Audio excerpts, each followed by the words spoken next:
Well, hey there, this is Jerry bringing you another episode of What's Broke Today. Today we're going to do carburetors. That starting out, a mower that got dropped off yesterday. He been running real good, and then all of a sudden it wasn't. And when he took it apart, see inside the air filter housing, and then this is the outside of the carburetor area, and as you can see, it is nasty. This is another one of those, he bought it at the pawn shop, started mowing with it, and yeah, never even thought about checking the air filter. And my guess is that him running it and some of this dirt, which I know some of it went through the engine and into the cylinder, which isn't good. So we're going to run a compression test in a little bit. But normally don't use all hand tools, but no more than I had to take out here, and then I can't keep the ratchet on the extension. Alright, so we get this cover off, and just 3 screws holding it on. And when we pull that off, on the back side, the crankcase breather comes in, and boy, that is nasty. We've got a lot of cleaning to do. Open the choke, and there's all kinds of junk in there, and what I'm guessing is it's probably sucked dirt down in one of the air bleeds and restricted airflow so it doesn't get the proper amount of fuel. But another thing I always want to check is I always do a fuel sample. Because even though I see all that, it would not surprise me to find contaminated fuel as well. Right, so get the fuel hose off, and of course it's all dirty around it, and then I just use an old ball mason jar. Try and get all the dirt off the end of the hose, and then just let some of the fuel run into my jar. Okay, I'll take a halfway decent sample, and then I'm just actually going to set this to the side for now and just let it sit. Gotta go grab a Phillips screwdriver and just 2 Phillips screws holding this on. I'll get that out of the way. And this is, I'm going to say, around probably a 6 to 7 horse Briggs Stratton. It is on a Toro. This is that 3rd Toro that you seen the video with the governor problem. Well, this is his 3rd and final mower. Now I'll take the screw out that goes to the choke piece and get it out of the way. And there was a spring on that went from a little tab up to, there's an ear right here inside the opening.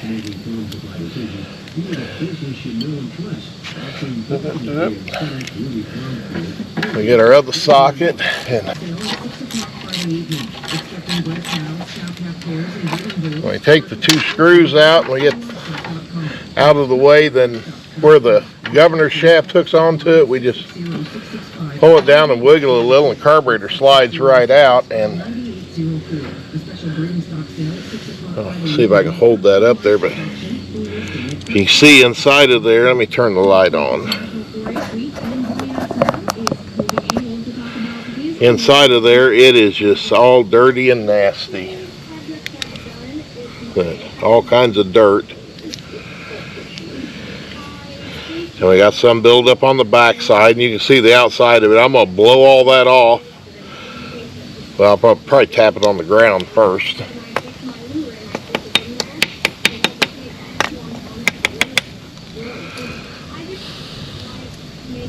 Yeah, but that is nasty. And actually, before I take that one apart, I've actually got a second one to take off. And it's on this old snowblower. I figure I'm going to fire up my ultrasonic cleaner. I'm going to do 2 for 1. And of course, this is the choke knob. And I have no idea how old this thing is. That it's, I'd say easily 20 years old, but I bet you it's even older than that. I'll get around off camera and I'll run the serial number and see what year this is. Now this one, it's just been sitting. We don't get the amount of snow around here we used to, so this thing has just been sitting and hadn't been used. So he just wanted me to get it up and going, and once I get it running, I'm actually going to drain all the fuel out of it and leave it dry, so that way when he does need it, all he has to do, it'll be just like when it was new. He'll just should be able to just dump fuel in it, fire it up, and go. And sample, I put in my jar and let it sit. I'm looking to see if we get anything accumulate in the bottom. And on this, I don't see anything, so I'm going to put this fuel back in, because I actually want to do the same thing over here. Now this thing might actually even need a new fuel line, because boy, it feels stiff and brittle. And I should have looked in the tank. There might not even be any fuel in it. I mean, it's been sitting long enough, it could all dried up and have a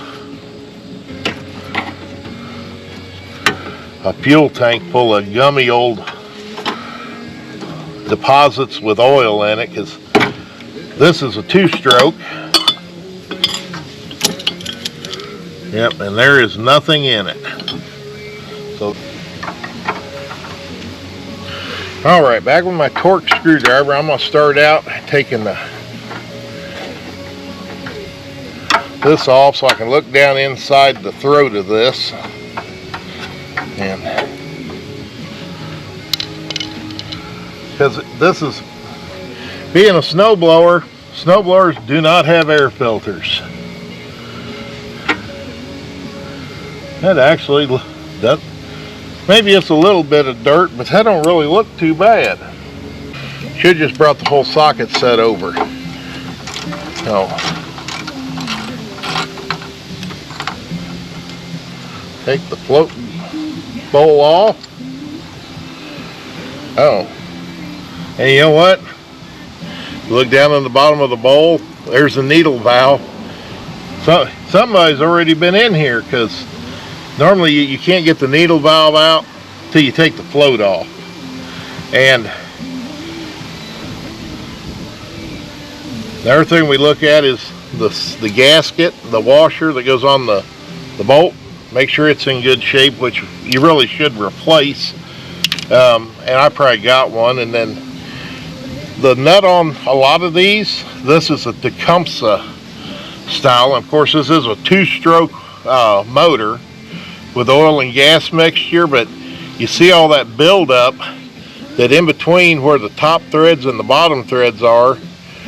Well, I have to clean it up a little. Actually, it's probably right there. There is a little minuscule hole for fuel to go through.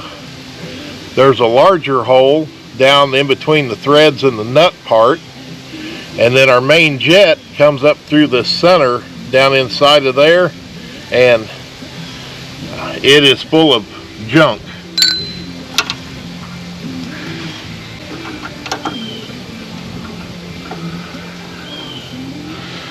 Pull that. This is our float, and that should be nice and brass and clean like that on both sides. And that's just dried up gas, 2-cycle oil, and all the crud. So that one, definitely needs to go through the ultrasonic cleaner.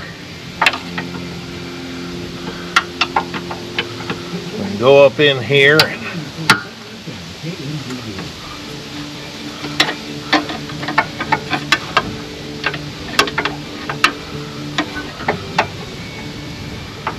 There's a sign when they engineered this, they wasn't thinking about me taking the carburetor off, but I can still get in there. There's two Torx headed screws holding it onto the intake manifold.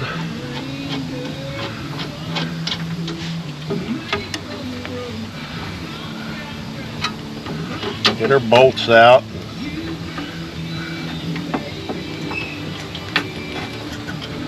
And we unhook our linkage. And now I'm going to end up ordering some parts for this, because like that gasket's petrified. And see, this one, being a 2-stroke, it actually has a spring on this for the kind of helps with the float, keeps it from bouncing around. And you see we got all the buildup around here, up inside of there. So yeah, this one definitely needs a trip through the ultrasonic cleaner. And then we'll need some primer hose, because I mean, that's just falling apart. And then while we're taking things apart, lay out a towel and let's look inside our other carburetor.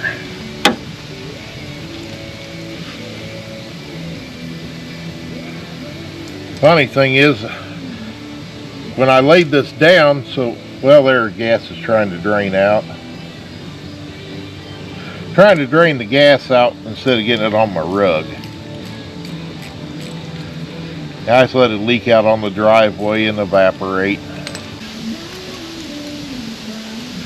Our Briggs Stratton carburetor. I'll bring this a little closer.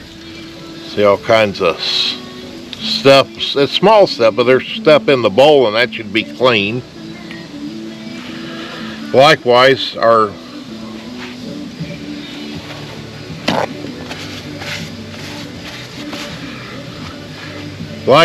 nut here, we got on the Briggs & Stratton, there's a hole and goes clear through the bottom, straight through this way. Then our main jet is right in the center, and I mean, that is a tiny, tiny hole.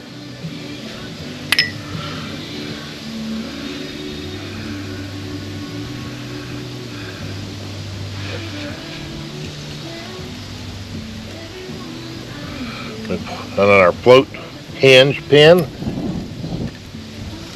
we pull that out, and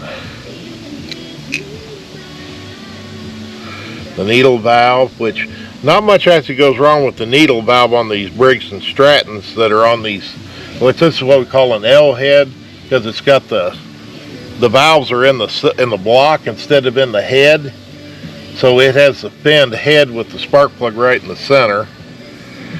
So on these, instead of having a rubber tip on this needle valve like most do, it has a rubber seat, or usually called a Vuitton rubber in there, that so when this goes up, it shuts off gas flow. And of course, all these gaskets, which I think I've got all this stuff out there for this one. I'll have to look. I don't think I got anything for the Tecumseh, but I'll have to clean all the gasket off. I'm going to blow all this off and get the worst of it off that before I actually put it in that ultrasonic cleaner.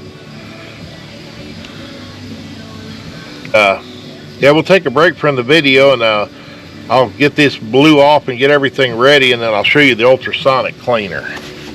Okay, we're out of the ultrasonic cleaner, and of course this is made by Vevor, V-E-V-O-R, and it's a big one. This is big enough to hold a 4-barrel carburetor. And I blew off the Briggs & Stratton bowl, and then I've got these little wire baskets, and I'll put the nut for the Briggs Stratton in the little one.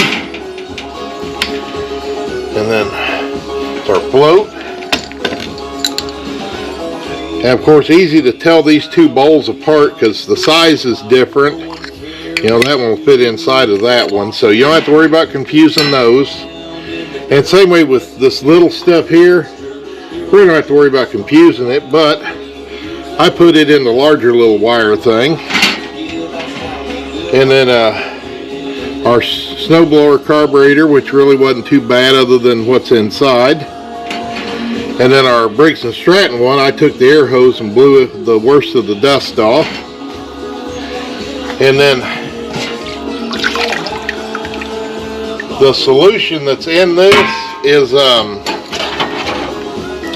stuff I bought that's designed for the ultrasonic cleaner. And I just plug her in. I'll turn my temperature on, which this one doesn't work right because the heater will only work when I'm cleaning. So right now the water's cold, so I'll have to run this through a couple cycles. But you see, when I got everything in there, let me set my lid down, see what it looks like inside of there. And then when I turn this on,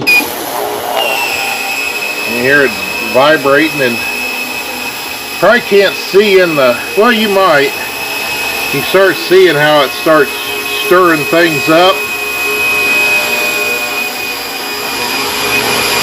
And that little vibration that it's doing, I don't know if you ever took jewelry into the jewelry store and had them clean it. Well, they're just using a smaller version of this. And I have a smaller one, but it broke. Buying these cheap aftermarket things, I got this off of eBay. I mean, it gets the job done, but you know, like with the heater not working unless you turn on the vibrate, you know, I'd like to preheat it so I only have to do one cycle, because I'll run up to 50 degrees Celsius and I'll have about 60 minutes on this, because I'll run two 30-minute cycles, because this will be almost up to temperature by the time it gets done with the first cycle. And it's already went up 2 degrees Celsius just in, what, a minute or so? Driveway. And blew through all the ports and passages on the carburetor, and got that all done. Now the Briggs & Stratton has a plastic float, so I didn't even worry about, I didn't put this one in the ultrasonic cleaner. And we'll start out, I'll just slide the needle valve in the groove on the float, and then carefully put it back down in, and I can tilt that up just a little. Get that back in its hole, and the wind's blowing. I'm getting a few leaves around here, so I don't think the wind's going to mess with the sound. And of course on this there's no adjustment on the float, so it is what it is. And that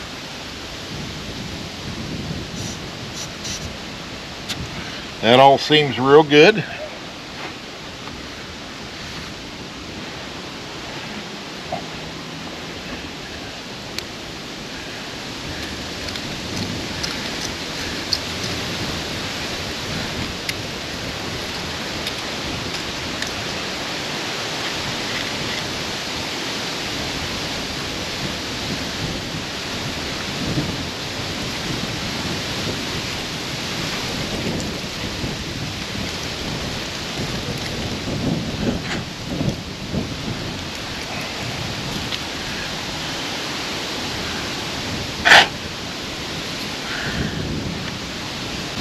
Okay, well, I added 16 ounces of oil to a lawnmower that probably only held 20 probably at the most. So I said I was going to check the compression, and that's what I'm going to do that right now. And on this, I'm going to put the spark plug back in the wire and just get it kind of stuck up underneath the cylinder head so it'll short out the plug, because we don't want to be pulling on the hand on the rope with the spark plug wire just dangling, because we can actually fry that ignition coil, because it's got electronic module in the coil. So if you pull on it and it's not close to ground, it's going to try and generate an excessive amount of voltage to try and find ground. So there's our compression gauge, and let's keep our fingers crossed.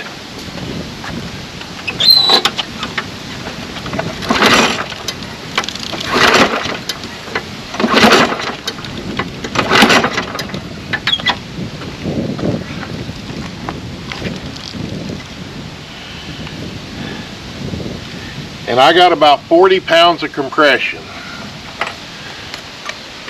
But this also has a compression release on the camshaft, so as you're pulling it, it does release compression while you're pulling the rope. So let me set this out of the way. Right, well, we're going to give the rope a pull and let's see if it'll even run.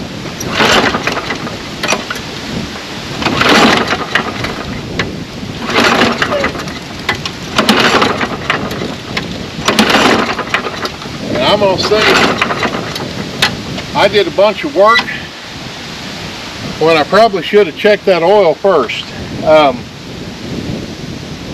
Well, I'm going to get some tools. Let's pull the cylinder head and look in the cylinder. Alright, well, I just put this on. Now we're going to take it back off.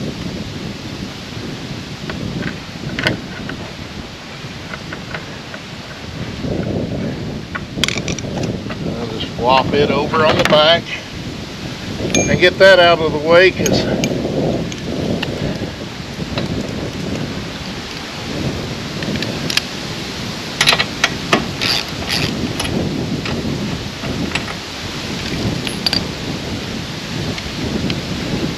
we got two bolts holding this metal top to the head. Now I have to take more apart, because I'm hoping that head will slide out from underneath there. Alright, and I went to the method of work smart, not hard, so I got tired of the hand ratchet and went and got my cordless. So I edited out a bunch of me flipping with a ratchet.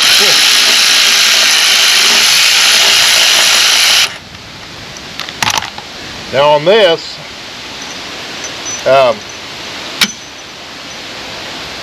all the head bolts are the same length, even though where they come, there's been a mouse living in here too.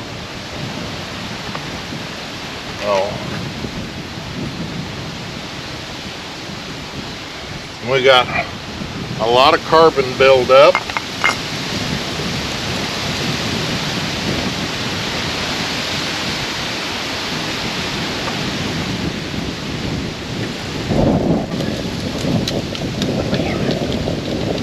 That's just for shits and grins. Make sure that's grounded good. I'm gonna pull the rope real slow.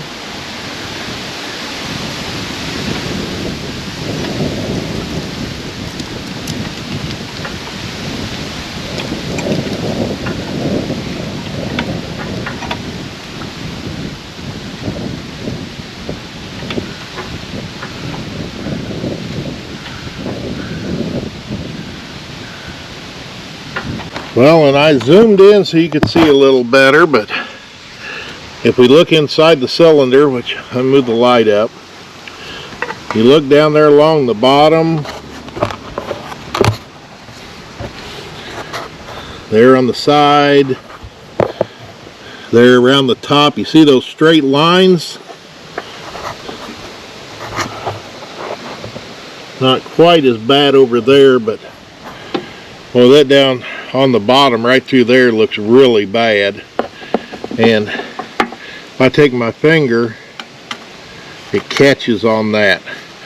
And I'm gonna bet that a combination of low oil and dirt bypassing the air filter. It probably started out with the dirt getting in the rings and start the scarring, and then we started using oil, and then it burned oil, and probably slow enough he didn't notice it. And I don't know if you can see that little, well, see if the light will stay in it, but right here on the side, yeah, there we go. I can see it in my screen. See that little dark spot right there? I mean, that's a pretty good divot in that cylinder. And when I run my finger up around, I clean it off a little, but as I run around the cylinder, I can feel grooves.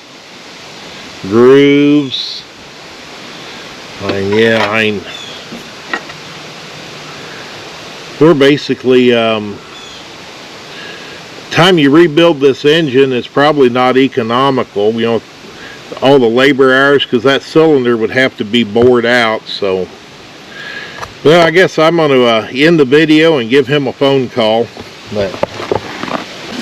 Well, I appreciate you watching this episode of What's Broke Today, and yeah, this one's totally broke, so it is what it is. I did a lot of extra work, but hopefully you'll find some benefit from this, and do what I should have done in the first place, was that compression test I talked about in the beginning.